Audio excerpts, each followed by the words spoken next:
The Holy Bible. Reading Plan 26th Day, Tagalog Version.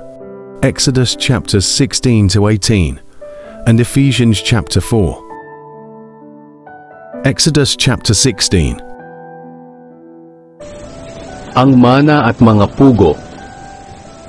16 na kabanata.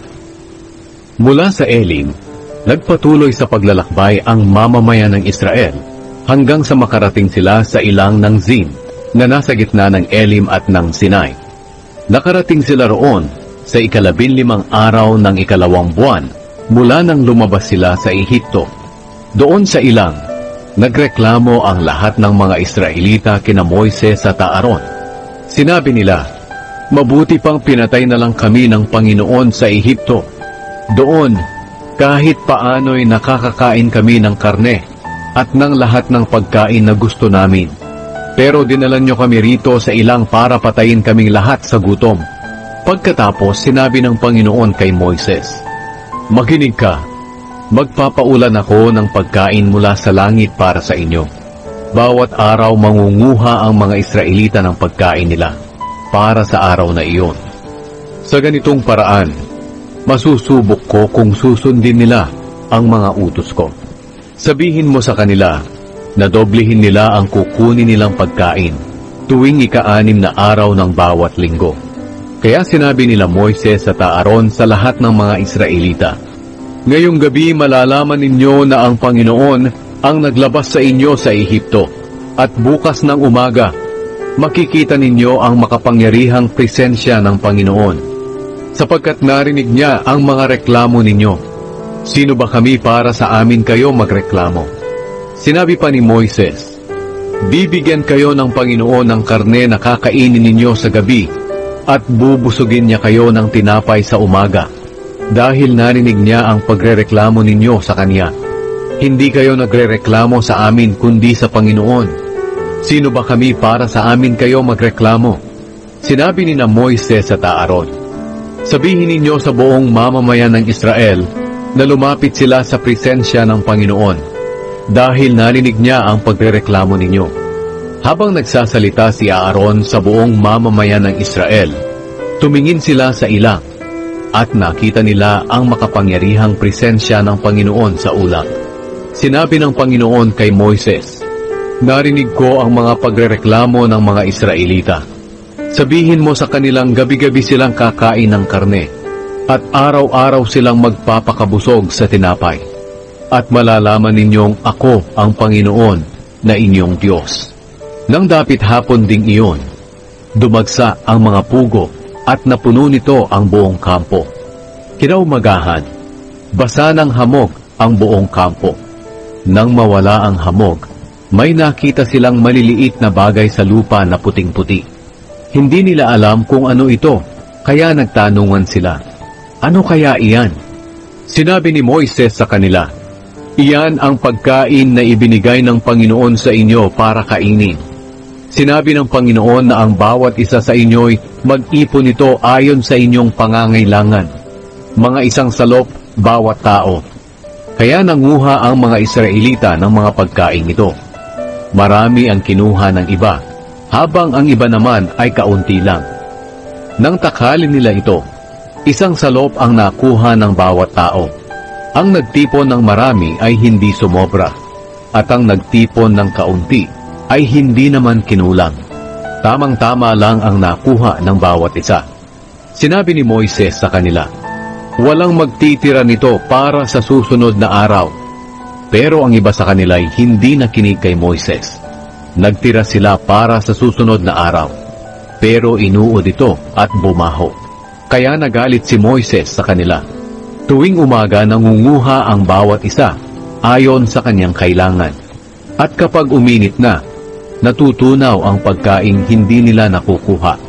Sa 6 na araw, doble ang kanilang kinukuha, mga 2 salop bawat tao. Kaya pumunta ang mga pinuno ng mamamayan ng Israel kay Moises at nagtanong kung bakit doble. Sinabi ni Moises sa kanila, "Iniutos ng Panginoon na magpahinga kayo bukas dahil araw ng pamamahinga. na banal na araw para sa Panginoon. Kaya lutuin ninyo ang gusto ninyong lutuin, at ilaga ang gusto ninyong ilaga. Ang matitira ay ilaan para bukas.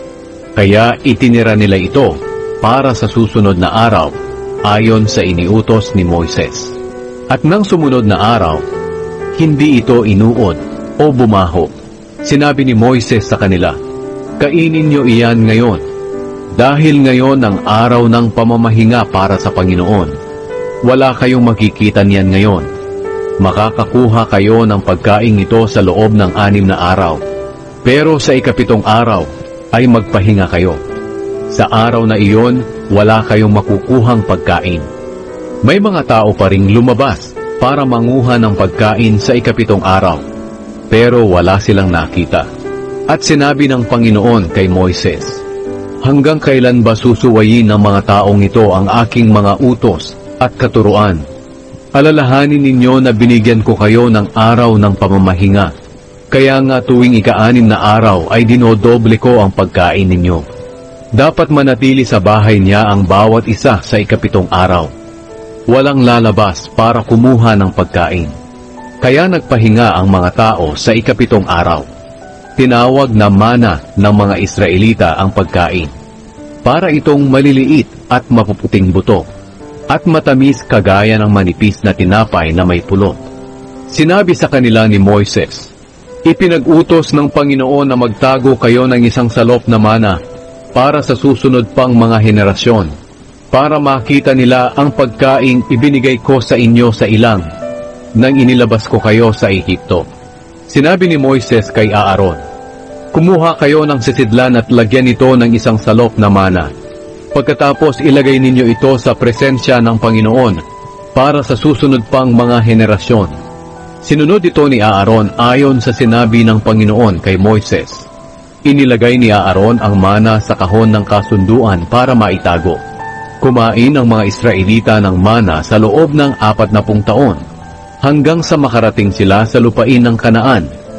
Bawat araw, nag-iipon ang bawat isa sa kanila ng isang omer na mana, mga isang salop. Exodus chapter 17. Tubig mula sa bato. 17 kabanata. Sa utos ng Panginoon, umalis ang buong mamamayan ng Israel sa ilang ng Zin at nagpatuloy sa paglalakbay. Nagpalipat-lipat sila ng lugar. Nagkampo sila sa Refidim, pero walang tubig na mainom doon. Kaya nakipagtalo sila kay Moises at sinabi, "Bigyan mo kami ng tubig na maiinom." Sumagot si Moises, "Bakit kayo nakikipagtalo sa akin? Bakit ninyo sinusubok ang Panginoon?" Pero uhaw na uhaw ang mga tao roon. Kaya patuloy ang pagrereklamo nila kay Moises, "Bakit mo pa kami inilabas ng Ehipto? Mamamatay din lang pala kami rito sa uhaw, pati ang mga anak at mga hayop namin." Kaya humingi ng tulong si Moises sa Panginoon. "O Panginoon, ano po ba ang gagawin ko sa mga taong ito? Halos batuhin na nila ako."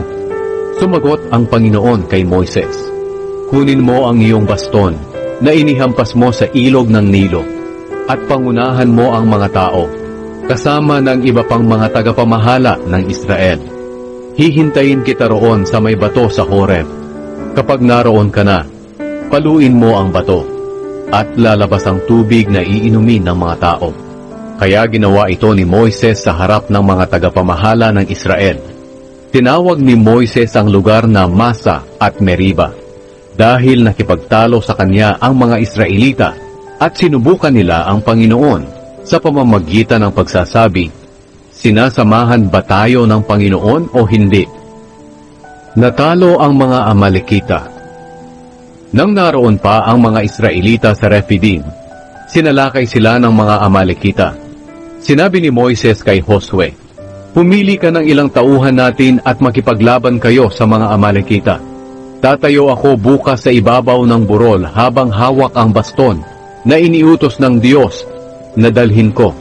Kaya nakipaglaban sina Josue sa mga Amalekita, ayon sa iniutos ni Moises, habang sina Moises, Aaron at Hur ay umakyat sa burol. At habang nakataas ang kamay ni Moises, nananalo ang mga Israelita. Pero kapag ibinababa niya ang kanyang kamay, nananalo naman ang mga Amalekita. Nang bandang huli, nangalay na ang kamay ni Moises. Kaya kinuha ni Aaron at Hur ang isang bato at pinaupo roon si Moises. Itinaas ni Aaron ang isang kamay ni Moises at ganoon din ang ginawa ni Hur sa isang kamay hanggang sa lumubog ang araw. Kaya natalo ni Josue ang mga Amalekita. Pagkatapos sinabi ng Panginoon kay Moises, "Isulat mo ito para hindi makalimutan at ipaalam mo ito kay Josue. Uubusin ko ang lahi ng mga Amalekita." Gumawa si Moises ng altar at tinawag niya itong, "Ang Panginoon ang aking bandila ng tagumpay." Sinabi niya, dahil sa itinaas ng mga Amalekita ang mga kamao nila sa trono ng Panginoon, patuloy na makikipaglaban sa Amalekita ang Panginoon magpakailanman. Exodus chapter 18. Binisita ni Jethro si Moises.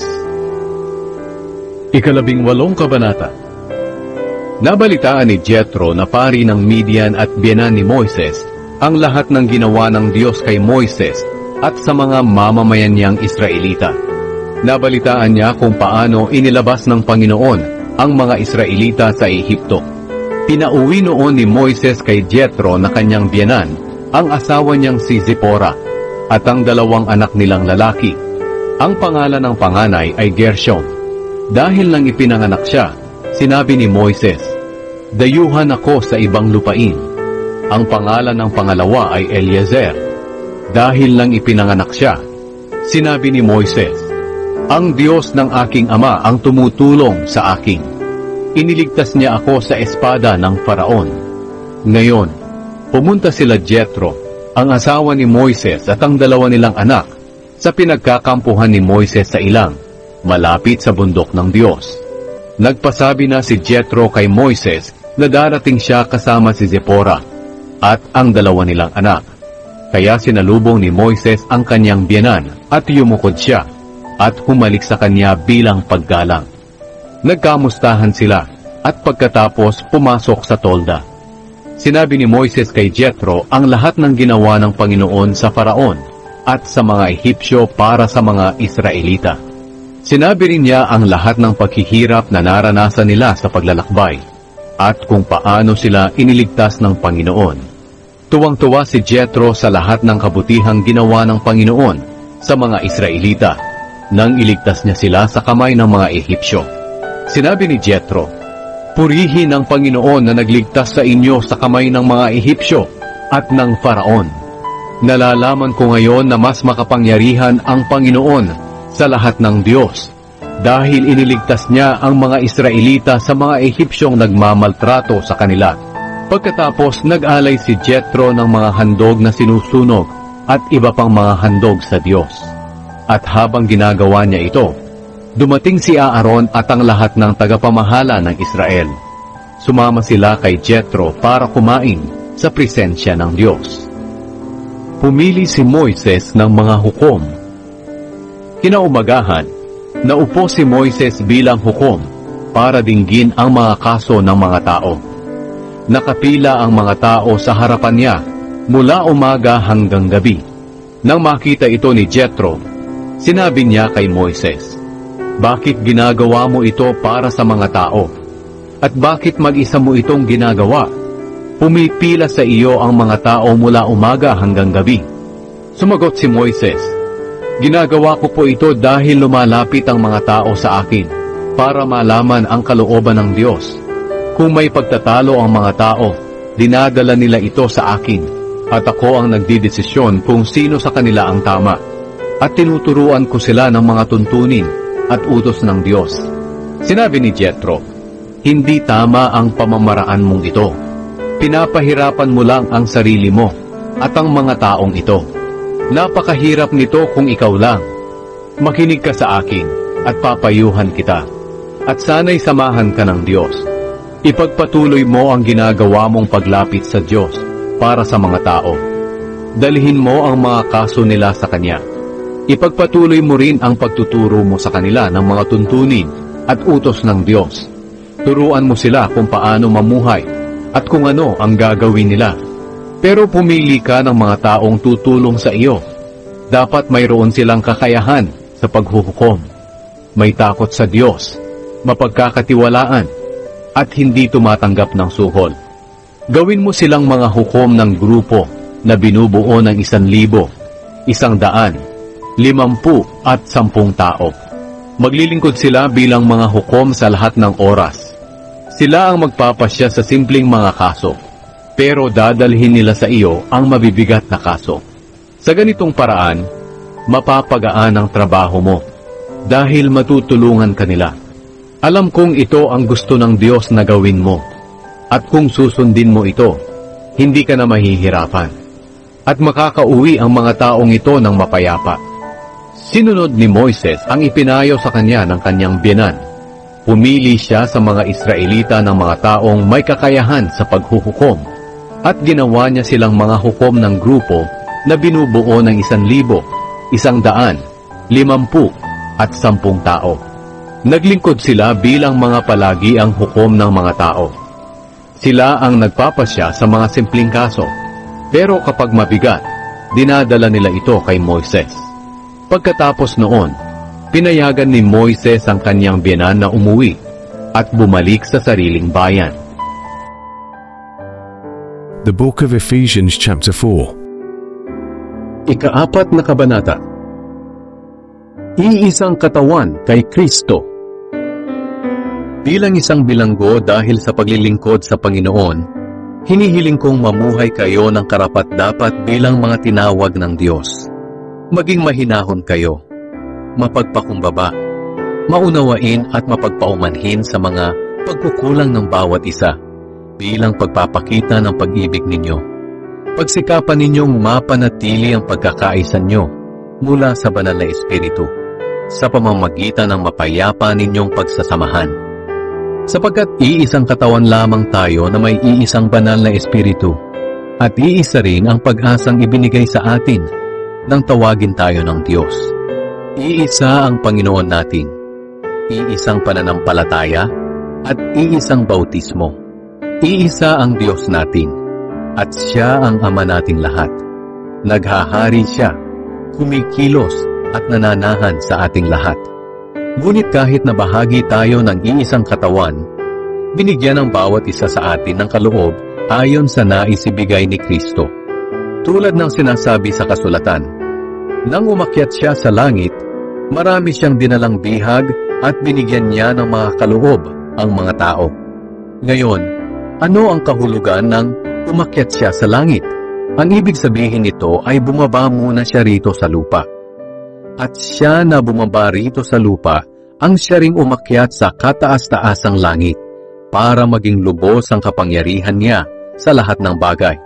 Ang iba'y ginawa niyang apostol, ang iba'y propeta, ang iba'y mangangaral ng magandang balita, at ang iba naman ay pastor at guro. Ginawa niya ito para ihanda sa paglilingkod ang mga pinabanal at para lumago at maging matatag sila bilang katawan ni Kristo. Sa ganitong paraan, maaabot nating lahat ang pagkakaisa sa pananampalataya at pagkakilala sa anak ng Diyos at ganap na lalago sa espiritual nating pamumuhay hanggang maging katulad tayo ni Kristo. At kapag naabot na natin ito, hindi na tayo tulad ng mga bata na pabago-bago ng isip at nadadala ng iba't ibang aral ng mga taong nanlilinlang na ang hangad ay dalhin ng mga tao sa kamalian. Sa halip, mananatili tayo sa katotohanan ng may pag-ibig upang sa lahat ng bagay ay maging katulad tayo ni Kristo na siyang ulo ng iglesia. At sa pamumuno niya, ang lahat ng bahagi ng katawan na walang iba kundi ang mga mananampalataya ay pinag-uugnay-ugnay at ang bawat isa ay nagtutulungan. At sa pagganap ng bawat isa sa kani-kanilang tungkulin ng may pag-ibig, ang buong katawan ay lalago at lalakas. Ang bagong buhay kay Kristo. Sa pangalan ng Panginoon, iginigiit kong huwag na kayong mamuhay gaya ng mga taong hindi nakakakilala sa Diyos. Walang kabuluhan ang iniisip nila, dahil nadiliman ang isipan nila sa pag-unawa ng mga espiritual na bagay. At nawalay sila sa buhay na ipinagkaloob ng Diyos dahil sa kamangmangan nila at katigasan ng kanilang puso. Nawala na sila ng kahihiyan, kaya nawili sila sa kahalayan at laging sabik na sabik gumawa ng karumihan. Ngunit hindi ganyan ang natutunan nyo tungkol kay Kristo. Hindi ba't alam na ninyo ang tungkol kay Jesus? At bilang mga mananampalataya niya, hindi ba't naturuan na kayo ng katotohanang nasa Kanya? Kaya talikuran nyo na ang dati ninyong pamumuhay, dahil gawain ito ng dati ninyong pagkatao. Ang pagkataong ito ang siyang nagpapahamak sa inyo, dahil sa masasamang hangarin na dumadaya sa inyo. Baguhin nyo na ang inyong pag-iisip at pag-uugali. Ipakita nyong binago na kayo ng Diyos, at binigyan ng buhay na matuwid at banal, katulad ng sa Diyos. Kaya huwag na kayong magsisinungaling. Ang bawat isa ay magsabi ng katotohanan sa kanyang mga kapatid kay Kristo, dahil kabilang tayong lahat sa iisang katawan. Kung magalit man kayo, huwag kayong magkasala, at huwag niyong hayaan na lumipas ang araw na galit pa rin kayo. Huwag ninyong bigyan ng pagkakataon si Satanas. Ang magnanakaw ay huwag nang magnakaw. Sa halip ay maghanap buhay siya ng marangal, para makatulong din siya sa mga nangangailangan. Huwag kayong magsasalita ng masama, kundi iyong makabubuti at angkop sa sitwasyon para maging kapaki-pakinabang sa nakakarinig. At huwag ninyong bigyan ng kalungkutan ng banal na Espiritu ng Diyos, sapagkat ang banal na Espiritu ang siyang tanda na kayo'y sa Diyos, at siya ang katiyakan ng kaligtasan nyo pagdating ng araw. Alisin nyo ang anumang samaan ng loob, galit, pag-aaway, pambubulyaw, paninira sa kapwa, pati na ang lahat ng uri ng masasamang hangarin. Sa halip, maging mabait kayo at maawain sa isa't isa, at magpatawad kayo sa isa't isa, gaya ng pagpapatawad ng Diyos sa inyo dahil kay Kristo. The Holy Bible. Remember, the Word of God is alive. He is Jesus Christ. Read John 1 verse 1. Please like, subscribe, and comment. Thank you for listening, reading, and watching. God bless us all. Remember to read the next chapters tomorrow. See you there. Please share this video.